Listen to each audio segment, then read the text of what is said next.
Hello guys, magandang umaga po sa inyong lahat. Po ay June 25, 2025 at ngayon pong umaga ako po ay nato ngayon sa may barangay San Rafael ng Santo Tomas City, Batangas. Na kung saan nasa gawilikuran ko po ang ating pong dalawang Eco Aid na sila po yung ay tagapaglinis at nagwawalis at naglilinis po ng tabihan po ng highway dito po sa barangay San Rafael ng Santo Tomas City, Batangas. Kaya po ang ating pong dalawang Eco Aid sa mga sandali pong ito dito po sa barangay San Rafael ng Santo Tomas City, Batangas, kung saan sila po ay puspusan at ay busy sa kanilang pagwawalis. Bagamat wala pong mga plastic o mga plastic bottle na kayo nakikita ngayon, ay ito naman po mga dahon ng mga puno ng mga halaman ang kanila pong winawalis. So magandang umaga po, ma'am. Magandang umaga po. Yan. Kayo po ba ay taga saan? San Rafael po. Mismo taga San Rafael kayo? Apo. Kayo po ay isang member po ng Eco Aid na kayo po yung naglilinis ng mga tabi ng highway, ng karsada. So sa mga oras na ito ay ilan po kayo?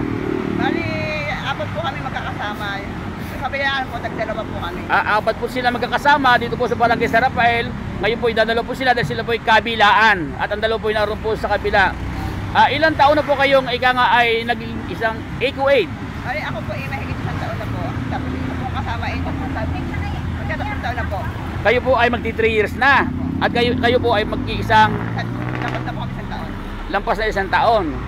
So sapat ba yung kinikita nyo bilang isang Eco Aid sa inyong pangangailangan sa inyong pamilya? Sa akin naman po, okay naman po. Kasi nakakatulong po ako sa asawa ko. Yun. Ay silang dalawa po mag-asawa ay sila po ay tulong sa paghahanap buhay, sa pagtatrabaho para sa kanyang mga anak. Yan. At para din sa mga bayarin. Yan. Sumasakit yung ating mga ulo kapag naandyan na yung mga bill, no? Yung mga bayarin. So, kayo po ba'y araw-araw ay ano inyong ginagawa araw-araw bilang isang Eco Aid? Araw-araw po naglilinis po kami ng highway. Bali, highway po aming toka po.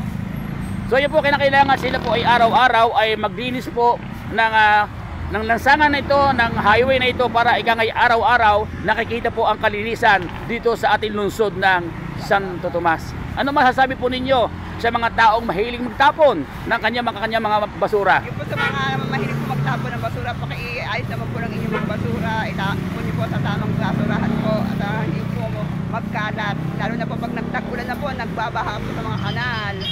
Yan ang nagiging dahilan din sanhi ng pagbabara ng mga kanal. Ay hinihiling po niya bilang isang Eco Aid na ilagay naman po ang basura sa tamang lagayan. So yan po, dahil ang basura po kapag kahit maliit po yan at nagsama-sama doon sa isang barang lugar, yan po ay kakapal. Kapag yan po ay kumapal, magsasanhi po ng pagbaha.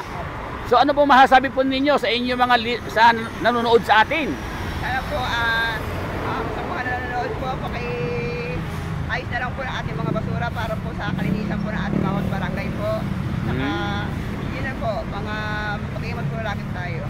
So yan po ang kahilingan po ng ating kapatid bilang isang Eco Aid na ilagay po ang basura sa tamang tapunan at sa tamang lagayan. So yan po at magandang umaga po sa inyong lahat. Ito po ang inyong kaibigan, kabayan, kabaligatan, Kuya Edgar Makata ng Santo Tomas City, Batangas.